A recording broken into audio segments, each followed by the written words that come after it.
नमस्कार दोस्तों, आप लोगों का सृष्टि IQ चैनल में बहुत बहुत स्वागत है। मैं सुनील शर्मा। दोस्तों, आज हम लोग जो है कि इनपुट डिवाइस के बारे में पढ़ेंगे। इनपुट डिवाइस वे डिवाइस होते हैं जिनके माध्यम से हम लोग कंप्यूटर में, सिस्टम में जो है कि डाटा का प्रवेश कराते हैं। और दोस्तों, ये काफ़ी महत्वपूर्ण होता है और एग्जाम में इससे जो है कि क्वेश्चन बनते हैं। कभी कभी पूछ देगा कि दो तीन ऑप्शन जो है कि आउटपुट डिवाइस देता है और उसमें से एक जो है कि इनपुट का दे देता है और पूछ देता है कि इसमें से कौन सा इनपुट डिवाइस है। तो काफ़ी महत्वपूर्ण होता है और आपको आना चाहिए। तो चलिए इसको हम लोग शुरू करते हैं। इनपुट डिवाइस दोस्तों, वे डिवाइस जिनके द्वारा डाटा व अनुदेशों को कंप्यूटर में डाला यानी प्रवेश कराया जाता है, वे इनपुट डिवाइस कहलाते हैं। दोस्तों, कुछ महत्वपूर्ण इनपुट डिवाइस के बारे में हम लोग देखेंगे, जैसे कि कीबोर्ड एक इनपुट डिवाइस है। फिर इसके बाद माउस भी है, जॉयस्टिक है, लाइट पेन है, स्कैनर है, VCR है, MICR है, OMR है, OCR है। फिर इसके बाद digital camera, touch screen, mic, speech recognition system और इलेक्ट्रॉनिक कार्ड रीडर। तो दोस्तों, ये कुछ महत्वपूर्ण इनपुट डिवाइस है, इनके बारे में हम लोग देखेंगे। तो चलिए सबसे पहले हम लोग कीबोर्ड के बारे में जानते हैं। कीबोर्ड दोस्तों एक काफ़ी बहुत ही ज़्यादा यूज होने वाला, बहुत ही प्रचलित और सबसे महत्वपूर्ण इनपुट डिवाइस है। और इसका उपयोग जो है कि कंप्यूटर में डेटा को जो है कि इंटर कराने के लिए किया जाता है। और देखिए कीबोर्ड है दोस्तों, इसमें नियर अबाउट किसी में थोड़े ज़्यादा, किसी में कम से कम जो है कि 104 कीवर्ड होते हैं। इसमें 104 बटन होते हैं और इसको क्यूआरटी कीबोर्ड बोला जाता है, क्योंकि जो अल्फ़ाबेटिकल रो लाइन होती है और इसके जो सबसे ऊपर के शुरू के जो 6 लेटर होते हैं, जैसे QWERTY, इन्हीं के नाम पर इनका क्यूआरटी कीबोर्ड बोला जाता है। इसको दोस्तों 3 भागों में बांट दिया जाता है। सबसे मुख्य भाग ये होता है, और मतलब कीबोर्ड के बाएं साइड का भाग जो है कि सबसे मुख्य होता है, और 3 लाइन इसमें जो है कि जितने भी लेटर होते हैं इसी में होते हैं। जैसे कि अल्फ़ाबेटिकल लेटर इसमें होते हैं, इसके ऊपर जो है कि न्यूमेरिकल लेटर होते हैं, कुछ जो है कि स्पेशल कैरेक्टर भी होते हैं। फिर इसके बाद बाएं साइड में जो है कि कैलकुलेटर के आकार का जो ये न्यूमेरिकल पैड है दोस्तों, इसको न्यूमेरिकल पैड बोलते हैं, ये होता है। फिर एक भाग ये सबसे ऊपर एक फंक्शन की का होता है दोस्तों। तो सबसे पहले हम लोग इसके बारे में समझेंगे दोस्तों। ये अल्फा न्यूमेरिकल डाटा को इंटर कराने के लिए, कुछ स्पेशल कैरेक्टर को जो है कि इंटर कराने के लिए इसका उपयोग किया जाता है। इसमें कुछ इंपॉर्टेंट बटन होते हैं, जैसे इधर से हम लोग देखते हैं ये टैब होता है। टैब का मतलब ये होता है कि रूलर के हिसाब से अगर सेट कर देंगे इसको, तो इसको कर्सर को कुदा के एक दूरी पर ले जाके जो है कि टाइप कर सकते हैं। फिर इसके बाद कैप्स लॉक होता है। कैप्स लॉक के माध्यम से अगर कैप्स लॉक ऑन है तो जितने लेटर है कैपिटल लेटर में टाइप होंगे, कैप्स लॉक ऑफ है तो स्मॉल लेटर में यानी लोअर केस में टाइप होते हैं। फिर इसके नीचे शिफ्ट है दोस्तों। शिफ्ट का प्रयोग अगर कर देंगे, जैसे मान लीजिए कैप्स लॉक जो है कि ऑफ है और शिफ्ट के साथ कोई भी की दबाएंगे तो कैपिटल लेटर में टाइप होगा। अगर कैप्स लॉक जो है कि ऑन है और कैपिटल लेटर में जितने भी अक्षर हैं जो टाइप हो रहे हैं, तो शिफ्ट के साथ दबा के जो है कि कोई भी की करेंगे तो स्मॉल में होगा, यानी सीधे उल्टा काम करेगा। और इसके बाद जो है कि दोस्तों ये कुछ स्पेशल जो है कि इसको बोलते हैं स्पेशल कीवर्ड हैं, जैसे शिफ्ट हो गया, कंट्रोल हो गया, विंडो की हो गया और अल्ट हो गया। और ये दोस्तों प्रत्येक कीबोर्ड में 2-2 होते हैं, मतलब प्रत्येक कीबोर्ड में 2-2 होते हैं। और दोनों तरफ देखिए, इधर भी ये है और इधर भी देखिए, कंट्रोल है, शिफ्ट है, फिर इसके बाद विंडो की है, अल्ट है, यानी कि ये दोनों तरफ होते हैं। फिर इसके बाद जो देखिए सबसे बड़ी बटन जो है ये स्पेस होती है, जैसे कि आप टाइप कर रहे हैं तो इसको स्पेस देने के लिए। और सबसे बड़ी चीज़ कि ये इतना बड़ा होने का उद्देश्य होता है कि आप जल्दी जल्दी टाइप करेंगे तीव्र गति से तो दोनों हाथ के अंगूठे से किसी से भी कर सकते हैं। फिर इसके बाद देखिए इंटर होता है। इंटर का मतलब कि अगर कोई भी डाटा जो है कि सिस्टम में प्रवेश करा दिए हैं और उसको एग्जीक्यूट कराना है या जो है कि उसको कमांड देना है तो इंटर के माध्यम से दिया जाता है। या वर्ड प्रोसेसिंग सॉफ्टवेयर पर या वर्ड पर काम कर रहे हैं तो नया लाइन लेना, नई पेज लेना, उसके लिए इंटर का प्रयोग होता है। बैक स्पेस है दोस्तों, कोई भी अक्षर आपको गलत हो गया तो उसको अपने इसके कर्सर के बाएं साइड का मिटा के उस पर जो है कि फिर से जो है कि टाइप कर सकते हैं। फिर इसके बाद कुछ देखिए दोस्तों, एक कर्सर है, इसको कर्सर बटन बोलते हैं। जहाँ कर्सर है उसके ऊपर एक लाइन जानी है तो ये ऊपर वाले को नीचे जानी है तो नीचे वाले को, बाएं जाना है तो इधर बाएं वाले को, और दाएं जाना है तो दाएं वाले को दबा के जा सकते हैं। फिर इसके बाद देखिए डिलीट बटन है। डिलीट और बैक स्पेस में दोनों में अंतर होता है, जो है कि बैक जो है कि अपने बाएं साइड के जो है कि कर्सर के बाएं साइड के लेटर को मिटाता है, और डिलीट अपने दाएं साइड के जो है कि लेटर को मिटाता है। और इसका काफ़ी महत्वपूर्ण होता है, इसको ध्यान रखिएगा, क्वेश्चन बनता है इससे। और या तो मान लीजिए कोई वर्ड हो गया, कोई पैराग्राफ हो गया, और कोई पेज हो गया, कोई फाइल हो गया, आप सेलेक्ट कर लिए हैं तो डिलीट मारेंगे तो एक बार में डिलीट हो जाएगा। फिर इसके बाद ये होम बटन है। होम बटन है कि यानी कि आप कोई वेब पेज पर हैं और होम बटन दबाएंगे तो सीधे उसको होम पेज यानी शुरू वाले पेज पर चले जाएंगे। और इंड का मतलब होता है कि किसी पेज पर आप काम कर रहे हैं, किसी फाइल पर, तो इंड बटन को दबाएंगे तो सबसे नीचे आ जाएंगे। पेज अप पेज डाउन है इसी का, एक पेज ऊपर जाना है पिछले वाले पेज पर तो पेज अप करेंगे, नीचे आना है तो पेज डाउन दबा देंगे। फिर इस तरह से आपका जो है कि जो भी न्यूमेरिक डाटा को इंटर कराना है जल्दी जल्दी तो इससे करा सकते हैं, क्योंकि इधर भी होता है और इधर भी होता है, दोनों का काम एक ही होता है। लेकिन जो फास्ट जब उसको टाइप करना होता है तो इसका उपयोग करते हैं। इसमें भी यहाँ इंटर होता है और सारे की होते हैं। नमलाक बटन होता है, काफ़ी महत्वपूर्ण होता है। अगर नमलाक ऑन है तो ये मतलब जितने कीवर्ड है काम नहीं करेंगे, इसलिए इसको आप रखा जाता है, फिर इसके बाद इससे काम लिया जाता है। फिर ये स्पेशल करेक्टर है दोस्तों, F1 से लेकर F12 तक। ये किसी विशेष सॉफ्टवेयर में इनका काम होता है। जैसे जब विशेष सॉफ्टवेयर में काम करेंगे इसका, तो एक बटन में पूरे आदेश कमांड के बराबर काम करते हैं और कार्य जल्दी जल्दी होता है।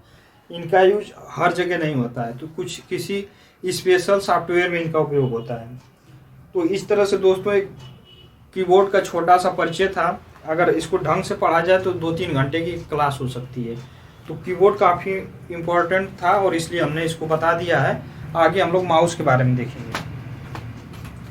दूसरा इनपुट डिवाइस जो दोस्तों माउस है, तो माउस के बारे में देखते हैं। और दोस्तों एक चीज़ और है, कीबोर्ड जैसे कि 3 तरह के आते हैं। एक जो कि PS पोर्ट वाला आता है, PS2 पोर्ट, फिर USB पोर्ट, और फिर इस समय जो है कि वायरलेस कीबोर्ड भी आ रहा है, यानी कि बिना तार और लगाए उसको कनेक्ट कर सकते हैं। और देखिए माउस है दोस्तों, माउस भी ये भी 2 तरह का आता है, PS पोर्ट, फिर जो है कि माउस जो है कि माउस USB का मतलब होता है कि यूनिवर्सल सीरियल बस, उससे भी कनेक्ट होता है। और एक वायरलेस माउस आता है, इसको जो है कि ब्लूटूथ के माध्यम से कनेक्ट कर सकते हैं। तो माउस और कीबोर्ड दोनों सेम तरह के आते हैं, 3 कैटेगरी का तीनों आते हैं।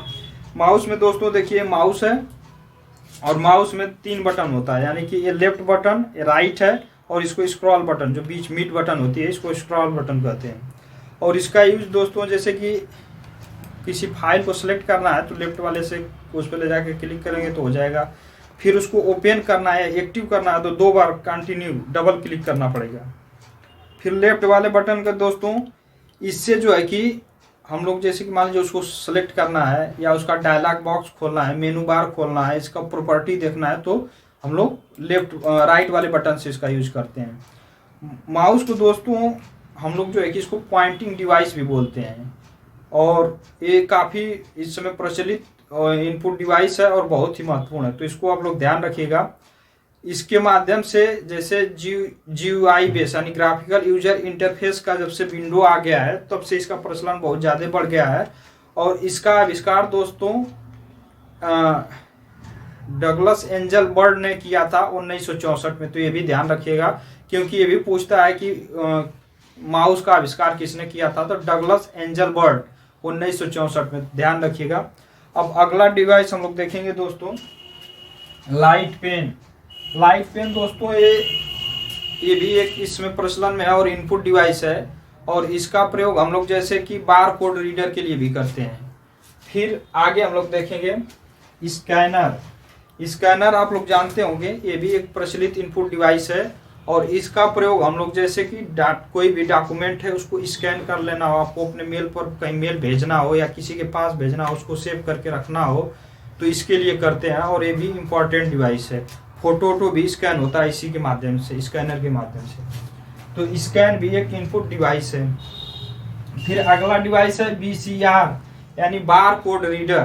प्रत्येक वस्तु पर दोस्तों मान लीजिए कोई भी सामान आप खरीदेंगे तो उस पर बार होता है, बार कोड होता है, और वो इम्पोर्टेंट होता है। उस बार कोड रीडर को जब एक बार आप पढ़ेंगे, देखिए बार कोड रीडर, देखिए मार्कर है, इस पर भी बार कोड बनाया गया है।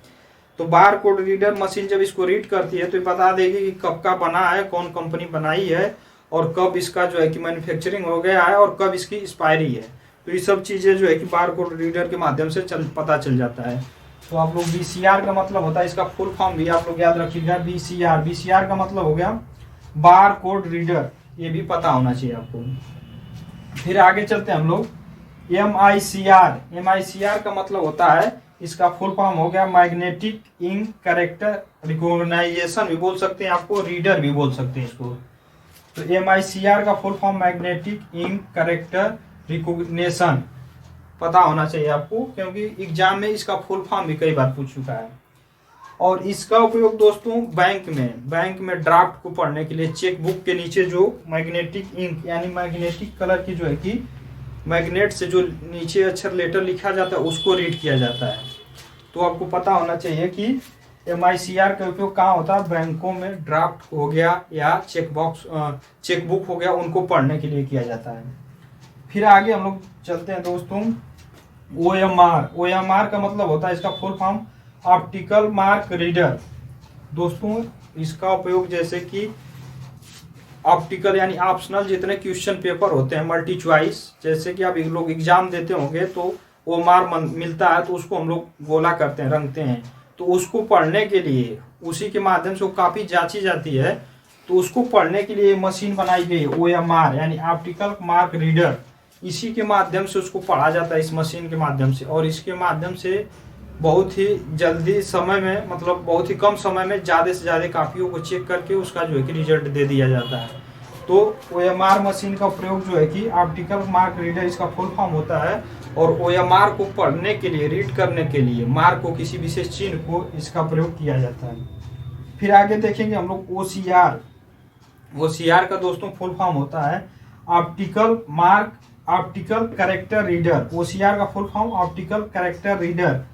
ये ऐसी मशीन होती है, कुछ विशेष प्रकार के जो है कि अक्षरों लेटरों को पढ़ने के लिए इसका उपयोग किया जाता है। ये भी एक इनपुट डिवाइस है। फिर आगे देखेंगे दोस्तों, डिजिटल कैमरा या वेब कैमरा भी एक इनपुट डिवाइस है, क्योंकि आपका फोटो कैप्चर कर सकता है, फिर आपकी रिकॉर्डिंग कर सकता है, वीडियो बन सकती है उससे। तो वो भी एक जो है कि जैसे अभी हम लोग रिकॉर्ड करके वीडियो बना रहे हैं, तो ये भी एक इनपुट डिवाइस है। तो आप इसको भी ध्यान रखिएगा। आगे चलते हैं हम लोग, टच स्क्रीन भी दोस्तों एक इनपुट डिवाइस है, आपको पता होनी चाहिए। इसके माध्यम से हम लोग जो है कि कोई भी डाटा जो है कि अपने सिस्टम में प्रवेश कराते हैं, जैसे लैपटॉप हो गया, फिर जो है कि टैबलेट हो गया, स्मार्टफोन हो गया। इस समय जो है कि टच स्क्रीन का प्रचलन बढ़ गया है। स्मार्टफोन टोटल देख ही रहे हैं कि आप लोग, उसमें टच स्क्रीन का यूज हो रहा है, फिर जो है कि टैबलेट में हो रहा है, फिर बैंकों में जो ATM लग रहे हैं उसको भी टच स्क्रीन है। तो इस तरह से टच स्क्रीन भी एक इनपुट डिवाइस है, और इनका इस जगह पर जो है कि यूज प्रचलन बढ़ रहा है। फिर आगे चलते हैं हम लोग, टच स्क्रीन का तो माइक दोस्तों काफ़ी महत्वपूर्ण है, क्योंकि माइक भी एक इनपुट डिवाइस होती है, और जो उसमें स्पीकर लगा होता है, लाउड स्पीकर या स्पीकर, वो आउटपुट है। आपको ये चीज़ ध्यान रखिएगा, जो कि माइक इनपुट डिवाइस है, और जो है कि स्पीकर जो है कि आउटपुट डिवाइस है। माइक का प्रयोग जैसे कि बोलने के लिए, फ़ोन पर बात करते हैं तो नीचे माइक लगी होती है, वो इनपुट डिवाइस होती है। वो जो है कि आपकी आवाज़ को जो है कि कैच करके फिर वो एनालॉग सिग्नल में ट्रांसफ़र कर देती है, तो दूसरे के मोबाइल में वहाँ जाके आपकी आवाज़ सुनाई देती है। तो ये भी मतलब ध्यान रखिएगा आप लोग, माइक जो है कि एक इनपुट डिवाइस है। आगे देखते हैं, स्पीच रिकॉग्निशन सिस्टम दोस्तों, इसका प्रचलन इस समय बढ़ रहा है। जैसे कि आप लोग गूगल पर जाते हैं, और जब स्पीच रिकॉग्निशन सिस्टम पर आप टाइप करते हैं तो आपके बोलने के लिए आप मुंह से जो है कि बोल देते हैं, और जब बोलते हैं तो उस आपके ऑडियो फॉर्म को टेक्स्ट फॉर्म में लिखता है, और टेक्स्ट फॉर्म जो है कि उसको आपके मोबाइल में दिखती है। तो इसका प्रचलन अब इस समय बहुत ज़्यादा, पहले कम होता था लेकिन अब बढ़ रहा है। तो वो भी एक इनपुट डिवाइस है, स्पीच रिकॉग्निशन सिस्टम का इसमें प्रचलन बढ़ रहा है। आने वाले भविष्य में उसका बहुत ज़्यादा यूज होगा, तो वो भी एक इनपुट डिवाइस है। आखिरी हम लोग देखेंगे इलेक्ट्रॉनिक कार्ड रीडर दोस्तों, जैसे कि ATM में जाते हैं, ATM जो है कि एक इलेक्ट्रॉनिक कार्ड है, और ATM कार्ड के अंदर जो मशीन लगाई गई है वो मशीन जो है कि इलेक्ट्रॉनिक कार्ड रीडर है। और दूसरी चीज, बैंकों में आप जाते हैं तो जो लोग एटीएम के माध्यम से आपको पैसा देते हैं, छोटी सी मशीन होती है, वो भी इलेक्ट्रॉनिक कार्ड रीडर होती है। तो इस तरह से दोस्तों हम लोगों ने जो है कि इन सबों को देखा है, इनपुट डिवाइस को, और ये महत्वपूर्ण होता है। तो एक बार देख लेते हैं हम लोगों ने कौन कौन से इनपुट डिवाइस देखे हैं। इनपुट डिवाइस की परिभाषा हम लोग समझे हैं, फिर keyboard, mouse, joystick, light pen, scanner, VCR का फुल फॉर्म भी देखें हम लोग, याद रखिएगा, बार कोड रीडर, फिर MICR, magnetic ink character recognition, फिर ओएमआर, ऑप्टिकल मार्क रीडर, फिर ओसीआर, ऑप्टिकल कैरेक्टर रीडर, फिर digital camera, touch screen, mic, फिर इसके बाद speech recognition system, electronic card reader.